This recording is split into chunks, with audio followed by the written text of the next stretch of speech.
Hey, welcome back to the next reading of the book Charlotte's Web by E.B. White. Just a synopsis of what we read before. Wilbur was born the runt of the litter, and Fern was very upset about what her father was going to do with the runt, so she convinced him to let her raise Wilbur. And then when Wilbur got too big, he had to be sold, and her uncle Homer Zuckerman bought the pig and was moved down the street onto his farm. So where we left off was where Wilbur was now alone on the farm. So that's where I'm going to start. Chapter 4 is called Loneliness. The next day was rainy and dark. Rain fell on the roof of the barn and dripped steadily from the eaves. Rain fell in the barnyard and ran its crooked course down into the lane where thistles and pigweed grew. Rain spattered against Mrs. Zuckerman's kitchen window and came gushing out of the downspouts. Rain fell on the back of the sheep as they gazed in the meadow. When the sheep tired of standing in the rain, they walked slowly up the lane and into the fold. Rain upset Wilbur's plans. Wilbur had plans to go out this day and dig a new hole in his yard. He had other plans, too. His plans for the day went something like this. Breakfast at 6:30. Skim milk, crusts, middlings, bits of donuts, wheat cakes with drips of maple syrup sticking to them, potato skins, leftover custard pudding with raisins, and bits of shredded wheat. Breakfast would be finished at 7. From 7 to 8, Wilbur planned to talk with Templeton, the rat who lived underneath his trough. Talking with Templeton was not the most interesting occupation in the world, but it was better than nothing. From 8 to 9, Wilbur planned to take a nap outdoors in the sun. From 9 to 11, he planned to dig a hole or trench and possibly find something good to eat buried in the dirt. From 11 to 12, he planned to stand still and watch flies on the boards, watch bees in the clover, and watch swallows in the air. 12 o'clock, lunchtime. Middlings, warm water, apple parings, meat gravy, carrot scrappings, meat scraps, stale hominy, and the wrapper off a package of cheese. Lunch would be over at 1. From 1 to 2, Wilbur planned to sleep. From 2 to 3, he planned to scratch itchy places by rubbing against the fence. And from 3 to 4, he planned to stand perfectly still and think of what life would be like, what it is like to be alive, and to wait for Fern. At 4 would be supper time. Skim milk, provided leftover sandwich from Lurvy's lunchbox, prune skins, a morsel of this, a bit of that, fried potatoes, marmalade drippings, and one more of this, a little more of that, and a piece of baked apple, a scrap of upside-down cake. Wilbur had gone to sleep thinking about these plans. He awoke at 6 and saw the rain, and it seemed as though he couldn't bear it. I get everything all beautifully planned out, and it has to go and rain, he said. For a while he stood gloomily indoors. Then he walked to the door and looked out. Drops of rain struck his face. His yard was cold and wet. His trough has an inch of rainwater in it. Templeton was nowhere to be seen. "Are you out there, Templeton?" called Wilbur. There was no answer. Suddenly Wilbur felt lonely and friendless. "One day, just like the other," he groaned. "I'm very young, and I have no real friends here in the barn. It's going to rain all morning and all afternoon, and Fern won't come in such bad weather. Oh, honestly." Wilbur began to cry for the second time in 2 days. At 6:30, Wilbur heard the banging of a pail. Lurvy was standing outside in the rain, stirring up breakfast. "Come on, pig," he said. Wilbur did not budge. Lurvy dumped the slop scraps out of the pail and walked away. He noticed that something was wrong with the pig. Wilbur didn't want food. He wanted love. He wanted a friend, someone who would play with him. He mentioned this to the goose, who was sitting quite quietly and content in the corner of the sheepfold. "Will you come over and play with me?" he asked. "Sorry, sonny, sorry," said the goose. "I'm sitting on my eggs, 8 of them. Got to keep them toasty-oasty warm. I have to stay right here. I'm no flibbery-ibberty-gibbet. I do not play When there are eggs to hatch, I'm expecting goslings." "Well, I didn't think you were expecting woodpeckers," said Wilbur bitterly. Wilbur next tried one of the lambs. "Will you please play with me?" he asked. "Certainly not," said the lamb. "In the first place, I cannot get into your pen, and I am not old enough to jump over the fence. In the second place, I am not interested in pigs. Pigs mean less than nothing to me." "What do you mean, less than nothing?" replied Wilbur. "I don't think there is any such thing as less than nothing. Nothing is absolutely the limit of nothingness. It's the lowest you can go. It's the end of the line. How can something be less than nothing? If there were something that was less than nothing, then nothing would be nothing. And it would be something, even though it's just a very little bit of something. But if nothing is nothing, then nothing has nothing that is less than it is." "Oh, be quiet," said the lamb. "Go play by yourself. I don't play with pigs." Sadly, Wilbur lay down and listened to the rain. Soon he saw the rat climbing down a slanting board that he used as a stairway. "Will you play with me, Templeton?" asked Wilbur. "Play?" said Templeton, twirling his whiskers. "Play? I hardly know the meaning of the word." "Well," said Wilbur, "it means to have fun, to frolic, to run and skip and be merry." "I never do those things if I can avoid 'em," replied the rat sourly. "I prefer to spend my time eating, gnawing, spying, and hiding." Here's the sheep. The lamb didn't want to play with Wilbur. "I am a glutton, but not a merrymaker, and right now I'm on my way to your trough to eat your breakfast, since you haven't got the sense enough to eat it yourself." And Templeton, the rat, crept stealthily along the wall and disappeared into a private tunnel that he had dug between the door and the trough in Wilbur's yard. Templeton was a crafty rat, and he had things pretty much his own way. The tunnel was an example of his skill and cunning. The tunnel enabled him to get from the barn to his hiding place under the pig trough without coming out into the open. He had tunnels and runways all over Zuckerman's farm, and could get from one place to another without being seen. Usually he slept during the daytime and was abroad only after dark. Wilbur watched him disappear into his tunnel. In a moment he saw the rat's sharp nose poke out from underneath the wooden trough. Cautiously, Templeton pulled himself over the edge of the trough. This was almost more than Wilbur could stand, on this dreary rainy day, to see his breakfast being eaten by somebody else. He knew Templeton was getting soaked out there in the pouring rain, but even that didn't comfort him. Friendless, dejected, and hungry, he threw himself down in the manure pile and sobbed. Late that afternoon, Lurvy went to Mr. Zuckerman. "I think there's something wrong with the pig. He hasn't touched his food." "Give him 2 spoonfuls of sulphur and a little molasses," said Mr. Zuckerman. Wilbur couldn't believe what was happening to him when Lurvy caught him and forced the medicine down his throat. This was certainly the worst day of his life. He didn't know whether he would endure this awful loneliness any more. So there he is, sitting, laying, feeling sorry for himself. Darkness settled over everything. Soon there were only shadows and the noises of the sheep chewing their cuds, and occasionally the rattle of cow chain up overhead. You can't imagine Wilbur's surprise when out of the darkness a small voice he had never heard before. It sounded rather thin but pleasant. "Do you want a friend, Wilbur?" it said. "I'll be a friend to you. I've watched you all day, and I like you." "But I can't see you," said Wilbur, jumping to his feet. "Where are you, and who are you?" "I'm right up here," said the voice. "Go to sleep. You will see me in the morning." The next chapter is called Charlotte. The night seemed long. Wilbur's stomach was empty and his mind was full, and when your stomach is empty and your mind is full, it's always hard to sleep. A dozen things during the night woke Wilbur, and he stared into the blackness, listening to the sounds and trying to figure out what time it was. A barn is never perfectly quiet. Even at midnight there's usually something stirring. The first time he woke, he heard Templeton gnawing a hole in the grain bin. Templeton's teeth scraped loudly against the wood and made quite a racket. That crazy rat, thought Wilbur.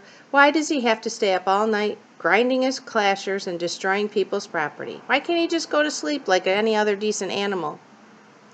The second time Wilbur woke, he heard the goose turning on her nest and clucking to herself. "What time is it?" whispered Wilbur to the goose. "Probably, obbly, obbly, about 11:30, said the goose. "Why aren't you asleep, Wilbur?" "Too many things on my mind," said Wilbur. "Well," said the goose, "that's not my trouble. I have nothing on my mind, but I have too many things under my behind." "Have you ever tried to sleep while sitting on 8 eggs?" "No," said Wilbur. "I suppose it is uncomfortable." "How long does it take a goose egg to hatch?" "Approximately 30 days, all told," answered the goose. "But I cheat a little. On warm afternoons I just put a little straw over the eggs and go out for a walk." Wilbur yawned and went back to sleep. In his dreams he heard again the voice saying, "I will be your friend. Go to sleep. You'll see me in the morning." About half an hour before dawn, Wilbur woke up and listened. The barn was still dark. The sheep lay motionless. Even the goose was quiet. Overhead on the main floor nothing stirred. The cows were resting. The horses dozed. Templeton had quit work and gone off somewhere on an errand. The only sound was a slight scraping noise from the rooftop, where the weather vane swung back and forth. Wilbur loved the barn when it was like this, calm and quiet, waiting for light. Day is almost here, he thought. Through a small window, a faint gleam appeared. One by one, the stars went out. Wilbur could see the goose a few feet away. She sat with her head tucked under a wing. Then he could see the sheep and the lambs. The sky lightened.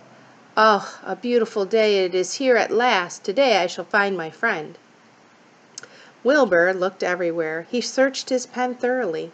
He examined the window ledge, stared up at the ceiling, but he saw nothing new. Finally he decided he would have to speak up.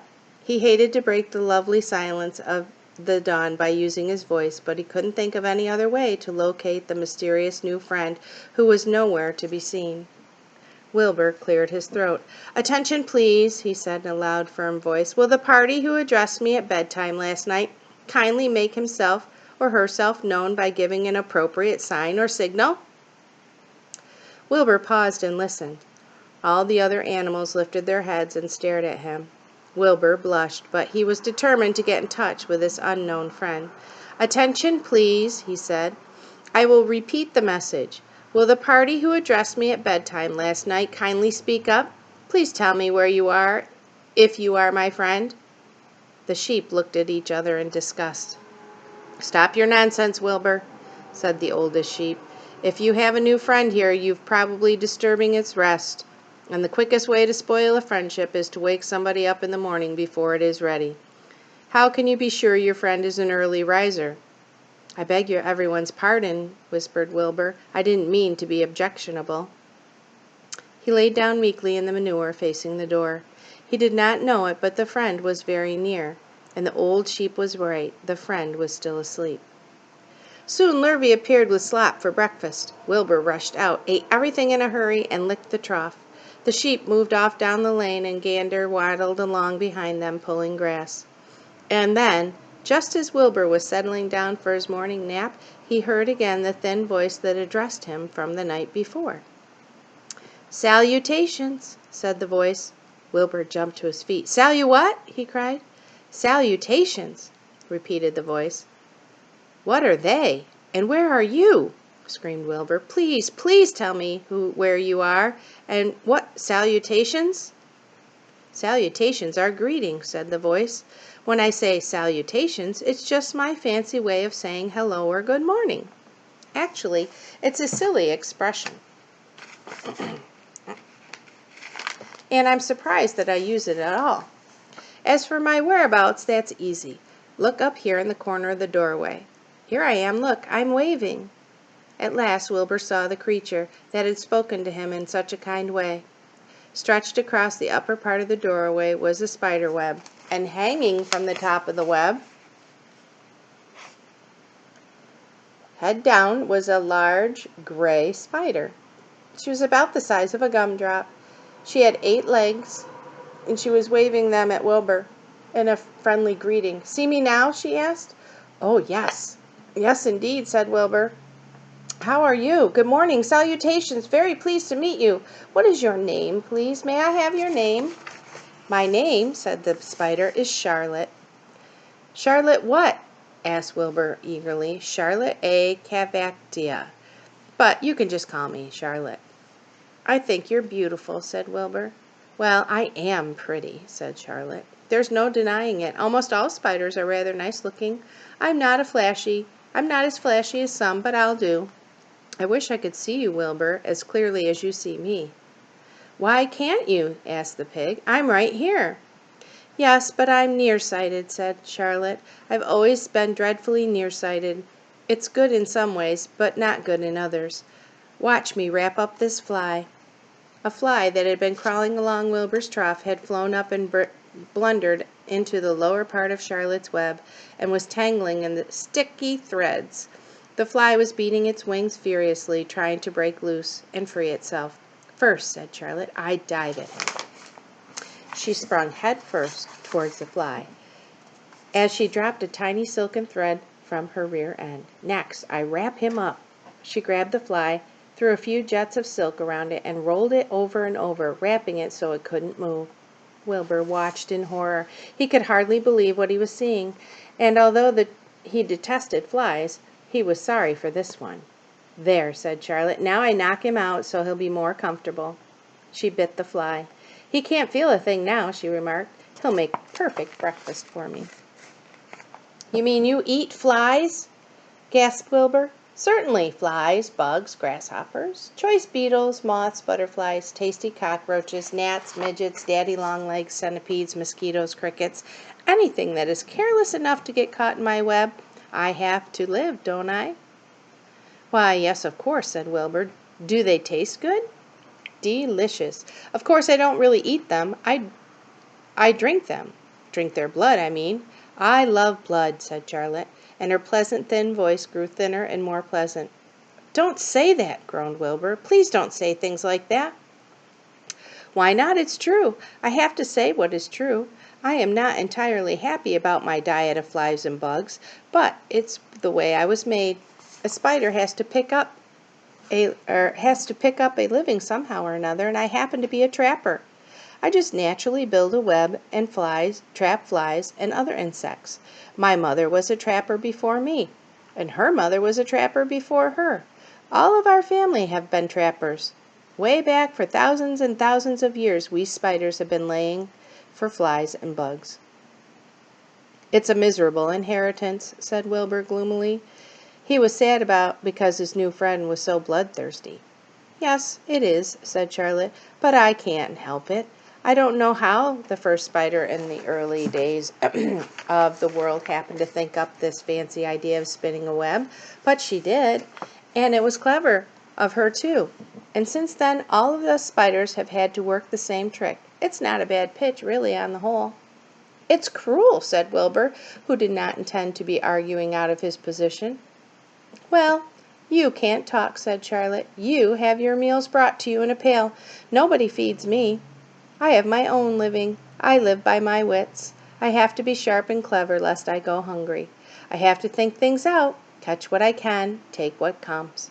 And it just so happens, my friend, that what comes in flies and insects and bugs, and furthermore," said Charlotte, shaking one of her legs, "do you realize that if I didn't catch bugs and eat them, bugs would increase and multiply and get so numerous that they would destroy the earth, wipe out everything?"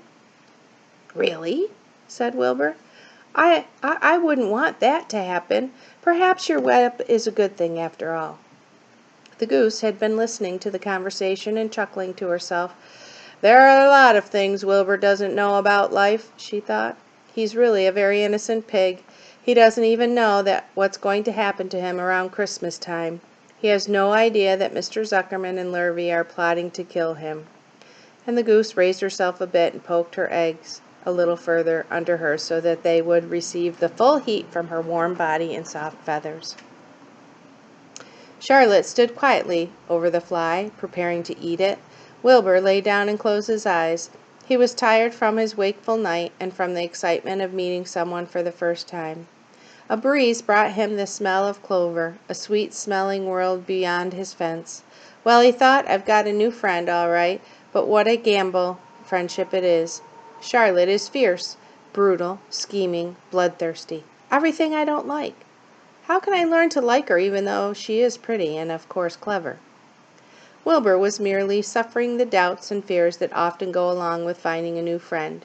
In good time, he was to discover that he was mistaken about Charlotte. Underneath her bold, cruel exterior, she had a kind heart, and she would prove loyal and true to the very end. So the author's giving us a hint as to what kind of friendship Charlotte and Wilbur are going to have. All right, the last chapter for today is called Summer Days. The early summer days on a farm are like the happiest and fairest days of the years. Lilacs bloom and make their air sweet and then fade. Apple blossoms with the lilacs, and the bees visit around among the apple trees. The days grow warm and soft. School ends and children have time to play and to fish for trout in the brook. Avery often brought a trout home in his pocket, warm and stiff and ready to be fried for supper. Now that school was over, Fern visited the barn almost every day to sit quietly on her stool. The animals treated her as an equal. The sheep lay calmly at her feet. Around the 1st of July, the horses were hitched to the mowing machine, and Mr. Zuckerman climbed into the seat and drove it to the field. All morning you could hear the rattle of the machine as it went around and around, while the tall grass fell down behind the cutter in long green swaths. Next day, if there was no thunder shower, all hands would help rake and pitch and load, and the hay would be hauled to the barn in the high hay wagon, with Fern and Avery riding on top of the load. Then the hay would be hoisted, sweet and warm, into the loft until the whole barn seemed like a wonderful bed of clover. It was fine to jump in and perfect to hide in, and sometimes Avery would find a little grass snake in the hay and would add it to the other things in his pocket. Early summer days are a jubilee time for birds. In the fields around the house, in the barn, in the woods, in the swamp, everywhere love and song and nests and eggs. From the edge of the woods, the white-throated sparrow, which must come all the way from Boston, calls, "Oh, Peabody, Peabody, Peabody." On an apple burrow, a phoebe teeters and wags its tail and says, "Phoebe, Phoebe." The song sparrow, who knows how brief and lovely life is, says, "Sweet, sweet, sweet interlude, sweet, sweet, sweet interlude." If you enter the barn, the swallows swoop down from their nests and scold. "Cheeky, cheeky," they say. In summer, there are plenty of things for a child to eat and drink and suck and chew on. Dandelion stems are full of milk. Clover heads are loaded with nectar, and the frigid air is full of ice-cold drinks. Everywhere you look is life. Even the little ball of spit on the weed stalk, if you poke it apart, has a green worm inside of it. And on the underside of the leaf of a potato vine are bright orange eggs of the potato bug. It was on a day in early summer that the goose eggs hatched. This was an important event in the barn cellar. Fern was there sitting on her stool when it happened. Except for the goose herself, Charlotte was the first to know that the goslings had arrived at last. The goose knew a day in advance that they were coming. She could hear their tweaked voices calling from inside the egg, and she knew that they were in a desperately cramped position inside the shell and were most anxious to break through and get out. So she sat quite still and talked less than usual. When the first gosling poked its gray-green head through the goose's feathers and looked around, Charlotte spied it and made an announcement. "I am sure," she said, "that every one of us will be gratified to learn that after 4 weeks of unremitting effort and patience on the part of our friend the goose, she now has something to show for it. The goslings have arrived. May I offer my sincere congratulations?" "Thank you, thank you, thank you," said the goose, nodding and bowing shamelessly. "Thank you," said the gander. "Congratulations," said Wilbur. "How many goslings are there? I only see one." "There are 7," said the goose. "Fine," said Charlotte. "7 is a lucky number." "Luck had nothing to do with it," said the goose. "It was good management and hard work." At this point Templeton showed his nose from his hiding place under Wilbur's trough.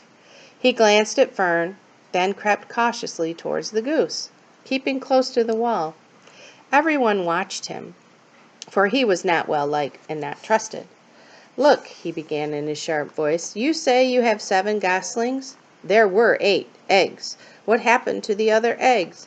Why didn't it hatch?" "It's a dud, I guess," said the goose. "What are you going to do with it?" continued Templeton, his round little beady eyes fixed on the goose. "Well, you can have it," replied the goose. "Roll it away and add it to that nasty collection of yours." Templeton had a habit of picking up unusual objects around the farm and storing them in his house. He saved everything. "Certainly, certainly," said the gander. "You may have the egg. But I'll tell you one thing, Templeton, if I ever catch you poking your ugly nose around our goslings, I'll give you the worst pounding a rat ever took." And the gander opened his strong wings and beat the air with them to show his power. He was strong and brave, but the truth is, both the goose and the gander were worried about Templeton, and with good reason. The rat had no morals, no conscience, no scruples, no consideration or decency, no milk of rodent kindness, no compunctions, no higher feelings, no friendliness, no nothing. He would kill a gosling if he got away with it, and the goose knew that. Everyone knew that.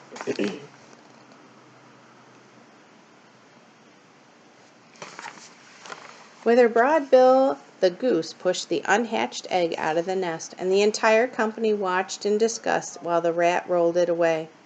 Even Wilbur, who could eat almost anything, was appalled. "Imagine wanting a junky old rotten egg," he muttered. "A rat is a rat," said Charlotte. She laughed a tinkling little laugh. "But, my friends, if the ancient egg ever breaks, this barn will be untenable."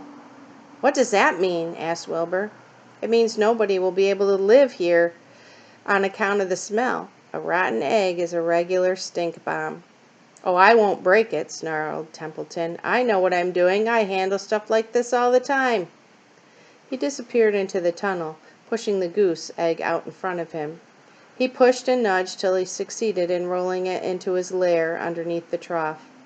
That afternoon, when the wind died down and the barnyard was quiet and warm, the gray goose led her 7 goslings off the nest and out into the world.